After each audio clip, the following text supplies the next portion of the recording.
welcome back to the Healthcare Business Network, HBNRadioshow.com. I'm Ron Nyman. I'm here with Lesley Berkeyheiser, our privacy and security expert.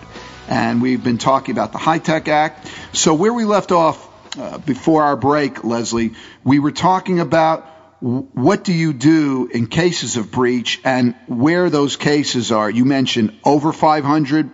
So meaning you've breached the security of over 500 people, or whether it's under 500, there are different outcomes or different levels of action that you have to take. And why don't you go into those for our listening audience? Yes, thank you.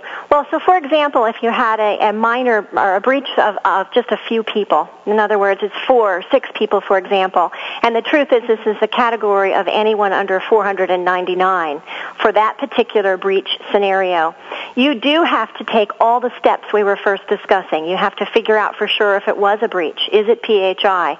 You have to determine if there is harm. And then you have to go through a number of steps to notify the individual, to think about your state laws, which might be affected. Remember, HIPAA and HITECH are federal.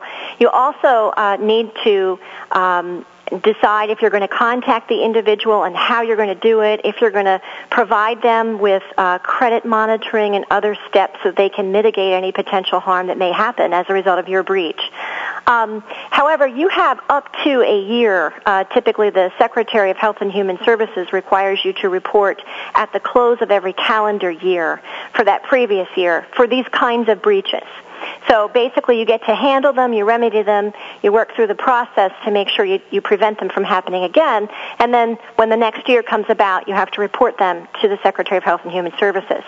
If, though, it is a breach affecting 500 or more in one scenario, not only do you have to do all those things I just mentioned and work through your analysis and decide how you're going to handle it and how you're going to notify, you must also work to notify the Secretary of Health and Human Services, and this information gets put on a public website, which I'm also going to provide to you at the end of this session. And you'll see, as of the day of this recording, there are 214 already that have affected over 500 people at a time. So it's a reputational thing as well if you're going to have a breach that's affecting more than 500. I'm sorry, Lesley, are you also required to put it in a newspaper or any other type? Yes. There are also other requirements, such as you have to put it in the media. You might have to open a 1-800 telephone line for a period of up to 90 days and handle questions and answers, etc. So again, different requirements based on the level and also based on the kind of data. As you do your review and figure out what kind of harm is assessed, you might choose different ways to handle things. So those are fairly significant steps that you have to take, especially in the case where it's a breach that affects over 500 individuals. The next question I was going to ask you was, in your preparation for HITECH, what should doctors, hospitals, practice administrators, what should they be doing right now? Well, everyone should immediately make sure, if they don't have one already, must have a breach policy and procedure in place. Because remember, it's your ability as an organization to follow HIPAA, privacy, and security, and now HITECH. You're measuring that. And so when something goes wrong, it might be the person who handles registration. It might be the person who's actually the clinical person. You don't know who the workforce member is who's going to figure out that something was lost or stolen or looked at inappropriately. So the most important thing is that everyone across your organization is appropriately trained on what to do when something goes wrong. So you need a policy and procedure for breach. You need everyone to be trained. Everyone needs to know what is a violation and what they're supposed to do when it happens. How often should you be training your employees? Well, I always say you train the organization and then you measure the ability for the workforce members to comply. And as you measure, if you find they're not complying, that means you better retrain or fix something.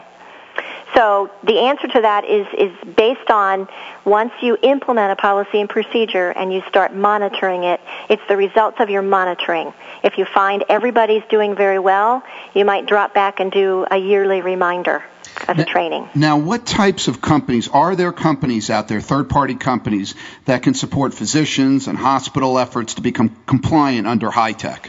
There are. Well, first, there are a number of organizations, and you already mentioned the organizations I'm affiliated with, which is WEDI, WEDI.org, HIMSS, the Health Information Management Systems Society, AHIMA is another one, well known.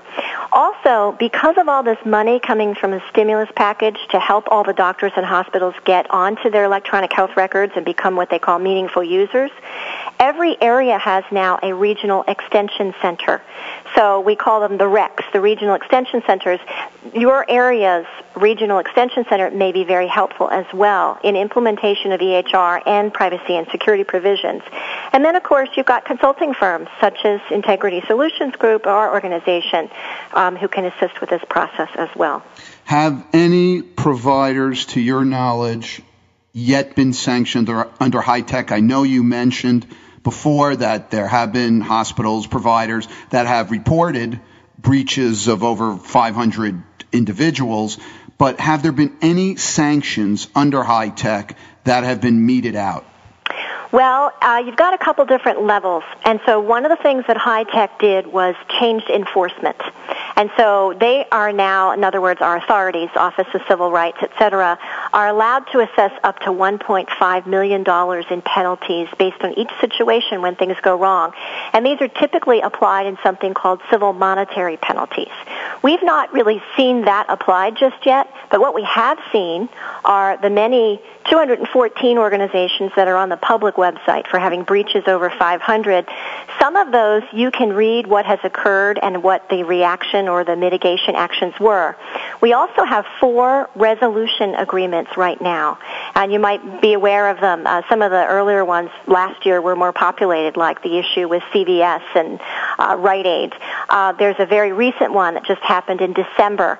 These are times where the Department of Health and Human Services intervenes, assesses a penalty, puts in place a corrective action plan, monitors the organization over a period of time, and then publishes what occurred, I really believe, as a lesson for the rest of the industry. So you had mentioned before, Lesley, that you had some websites that you wanted to give to our audience here, and I wanted to give you the opportunity to mention those. Yes, thank you. Well, the first one is www.hhs.gov. That was hhs.gov/OCR.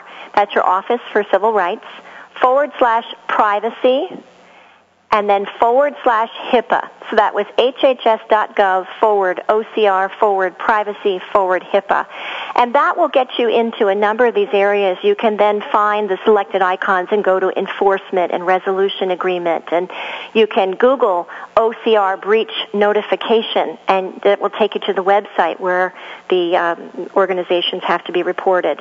The other one I had mentioned was wedi.org, WEDI.org. And then the last is my organization, which is N-Tegrity, N-Tegrity Solutions, SOLUTIONS.com. And Lesley, also for our audience, because we don't know who's out there, they might be looking to put together a HITECH plan. I'm sure a lot of people after this discussion are certainly going to be thinking about that. What would be your contact information, both your email and phone number, if people would like to get in touch with you?